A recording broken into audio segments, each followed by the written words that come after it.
Hello and welcome. My name is Rokeep Bello, and I'm the host of Nigerian History of Rokeep, a podcast that explores the rich history of Nigeria and the impact it has had on the world. As somebody who's always been fascinated by African history and culture, I have dedicated my time and energy to sharing the stories of Nigeria's past with a wider audience. Through my podcast, I aim to educate and inspire others with the research and insights I have gained from my travels. In each episode, I delve into different aspects of Nigerian history. From the pre-colonial era to the present day, I cover topics such as the slave trade, colonialism, independence, and the rise of African nationalism. I also discuss the contributions of key figures such as Aziweke, Awolowo, and others, and the impact their legacy has had on the country, and I believe the continent as a whole. And I also believe that by better understanding our past, we can gain a better appreciation for the present and maybe a clearer vision for the future. I am committed to sharing the stories and perspectives that are often overlooked and to provide a platform for voices and perspectives that are very much marginalized. So join me on this journey as we explore the rich history of Nigeria and the impact it has had on the world. Don't forget to follow me at TikTok, podcast, YouTube, wherever you get me, at Nigeria History Rokeep for more exciting content and updates on my podcast. Don't forget to leave a comment below about the current Nigerian elections or any interesting people you want me to talk about, or facts or figures. Put them down in the comment section. Today's fun fact is that the Gidan Mufa, located in Kano, Nigeria, is one of the oldest standing structures in the country, and is actually believed to have been built in the 15th century. Speaking on Rumfa, in today's episode, we're going to be talking about Muhammadu Rumfa, who was the powerful ruler who reigned as the Sarkin of Kano, or king of the Kano kingdom, from 1463 to 1499. Unfortunately, very little is known about the early life of Muhammadu Rumfa, so I won't have much specific dates of all the things he does, and I'll be talking most about his major impact in the Kano area, which was mostly education. So this podcast, YouTube or whatever, is not going to be as informative as my episodes usually are, since we simply don't have enough information about him. But I will be talking about all the impact he has made in education and everything he did in his time. So let's get started. It is unclear when he was born or who his parents were. However, we do know that he was a member of the ruling family of Kano, and he was the descendant of the legendary king Baguda, who founded the city of Kano in the 10th century. Rumfa came to power in the late 15th century, following a period of political instability and conflict in the Kano. At the time, the city was facing a number of challenges, including attacks from neighboring states and a decline in trade due to the increasing dominance of European traders in West Africa.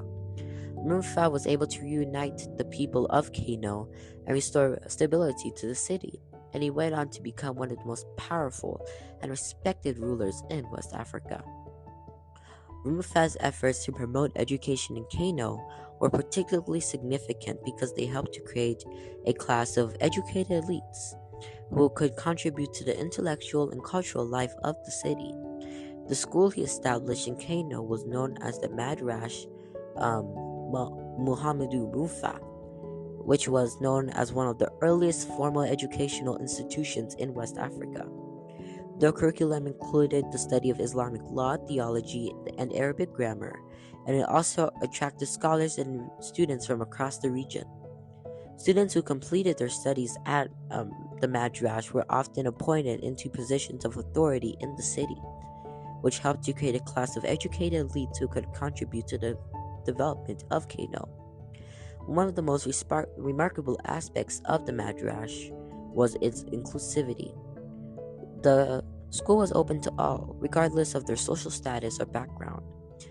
this was a significant departure from the traditional educational system in West Africa, which often restricted members of the ruling class.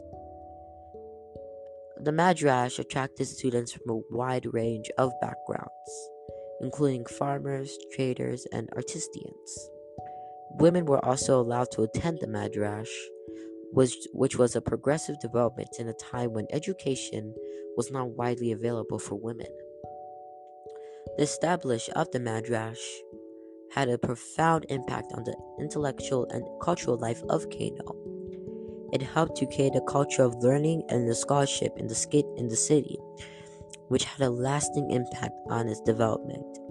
The Madrash also served as the model for other educational institutions in West Africa, and established and inspired the establishment of similar schools in parts of the region. Rumfa's commitment to education also reflected in his support of scholars and intellectuals. He understood the importance of intellectual inquiry and scholarship in creating a just and prosperous society, and he supported scholars and intellectuals who were working to advance knowledge in various fields. His support for intellectual inquiry helped to create a culture of learning and scholarship in Kano, which had a profound impact on the city's intellectual and cultural life. Rumfa's commitment to education was also shown through how he dealt with things. He usually went to different scholars for support and usually read scholars, mostly Islamic scholars, to find out more on facts and information. Not only did Rumfa significantly contribute to education, he also contributed to trade, because trade at that time was very significant. He understood the importance of commerce in creating wealth and prosperity for his people, and he established a system of taxation and regulation that encouraged merchants from across the region to come to Kano to do business. This helped to create a thriving economy in the city, and it brought wealth and prosperity to its people. Rumfa's commitment to trade also helped to establish Kano as a major center of commerce in West Africa, which had a significant impact on the region's economy.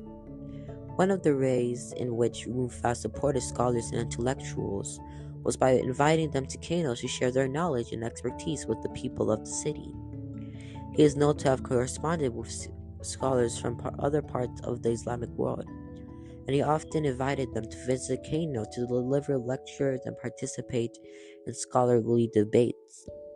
This exchange of ideas helped to create a culture of learning and inquiry in Kano, and it had a profound impact on the city's intellectual life. Rumfa's interest in the works of philosophy and theology was particularly noteworthy. He was a keen student of the works of great Islamic philosophers such as Ibn Rushd and Ibn Sina, and he encouraged scholars in Kano to study these works as well. The emphasis on philosophy and theology helped to create a more sophisticated intellectual culture in Kano, which attracted scholars and intellectuals from across the Islamic world. Muhammadu Rumfa was also a significant patron of the arts in Kano. He believed that the arts were an essential part of the thriving culture, and they had a power to inspire people and enrich their lives. As a result, he invested heavily in the arts and commissioned many beautiful buildings, artworks, and other creative works. One of Rumfa's most artistic achievements was the construction of the Great Mosque of Kano, which he commissioned in the late 15th century.